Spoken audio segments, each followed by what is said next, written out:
Hi friends, welcome to our channel. இன்றைக்கி என்ன வீடியோன்னு பார்த்தீங்க அப்படின்னா, மீன் குழம்பு கிராமத்து ஸ்டைலில் செய்ய போகிறோம். வாங்க எப்படி செய்யலான்னு பார்க்கலாம்.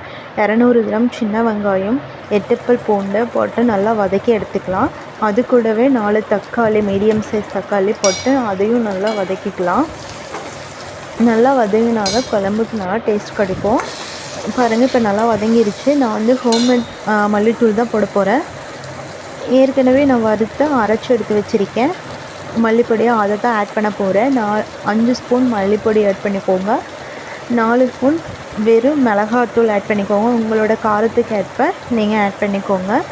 இந்த மசாலா வந்து நல்லா எண்ணெயிலேயே வதக்கி எடுத்துக்கும் போது குழம்பு நல்லா சூப்பராக இருக்கும். நல்லா மிக்ஸ் பண்ணிக்கலாம்.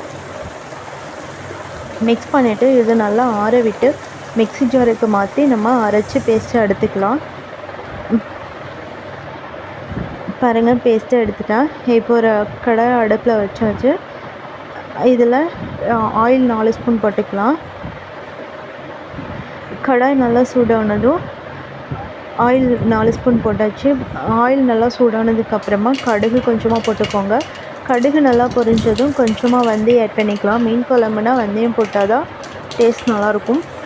கொஞ்சம் வெந்தயம் நல்லா பொன்னிறமாக வந்ததுக்கப்புறமா கருவேப்பிலை போட்டுக்கலாம். கருவேப்பிலை பொரிஞ்சதும் நம்ம அரைச்சி வச்ச பேஸ்ட் இதை ஆட் பண்ணி ஒரு 5 மினிட்ஸ் நல்லா வதக்கிக்கலாம். ஏன்னா அந்த பேஸ்ட்டில் இருக்க பச்சை வாசனை எல்லாம் போகணும். ஒரு 5 மினிட்ஸ் நல்லா வதக்கி எடுத்துக்கலாம். வதக்கிட்டு கிரேவிக்கு தேவையான அளவு தண்ணி நம்ம ஆட் பண்ணிக்கலாம். பாருங்கள் எப்படி இருக்குது அப்படின்ட்டு. இப்போது வந்து நம்ம இந்த கிரேவிக்கு தேவையான அளவு தண்ணி ஆட் பண்ணிக்கலாம்.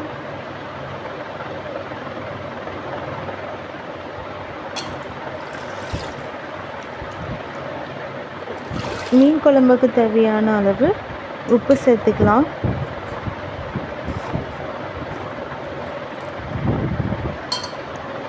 நல்லா கலக்கி விடுங்க, அடி பிடிக்காமல். இப்போ இதுக்கு தேவையான அளவு உப்பு ஆட் பண்ணிட்டேன். ஒரு 5 மினிட்ஸ் நல்லா மூடி போட்டு மூடி வச்சிடலாம். குழம்பு நல்லா கொதித்து வரட்டும்.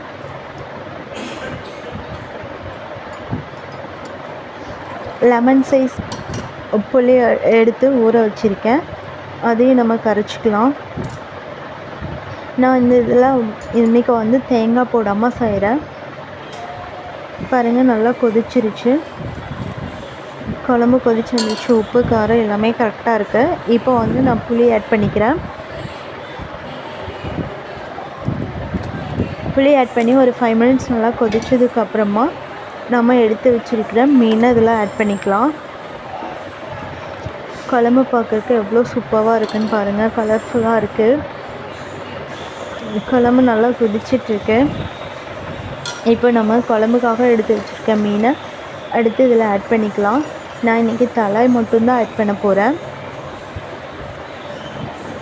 ஒரு 5 மினிட்ஸ் லோ ஃப்ளேமில் வச்சு கொதிக்க விட்டீங்க அப்படின்னா மீன் நல்லா வெந்துடும்.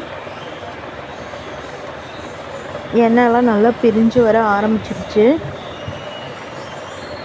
பாருங்கள், கரண்டி போட்டு கலக்காமல் அப்படியே மிக்ஸ் பண்ணி விடுங்க. இல்லைன்னா மீன் வந்து உடஞ்சி போயிடும்.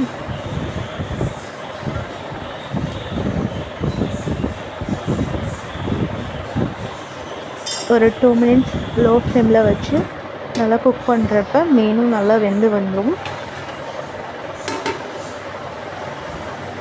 இப்போ பாருங்கள், மீன் நல்லா வெந்து வந்துருச்சு.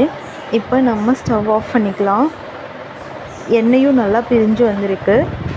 சூப்பராக டேஸ்டான மீன் குழம்பு ரெடி. வாங்க சாப்பிட்லாம். என்னோடய வீடியோ பிடிச்சிருந்தால் லைக் பண்ணுங்கள், ஷேர் பண்ணுங்கள், கமெண்ட் பண்ணுங்கள்.